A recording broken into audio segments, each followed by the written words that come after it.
তো বন্ধুরা, তোমরা সবাই দেখতে পাচ্ছ যে আমরা আলিপুরদুয়ার জংশনের সাউথ স্পোর্টিং ক্লাবের কালী পুজো দেখতে গিয়ে, যেখানে নাকি ভূতের একটা থিম বানিয়েছে, তো সেটা দেখতে গিয়ে কীরকম ভিড়ের সম্মুখীন হয়েছি।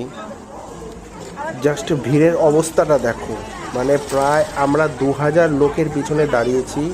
এখনও প্রায় আমাদের পেছনে 2000-এর উপরে লোক লাইনে দাঁড়িয়ে আছে। তো এত ভিড় আমি আগে কখনো দেখিনি, হয়তো ছোটোবেলায় দেখেছি। অবশেষে 2 ঘন্টা লাইনে দাঁড়ানোর পর আমরা মন্দির প্রাঙ্গণে চলে আসতে পেরেছি।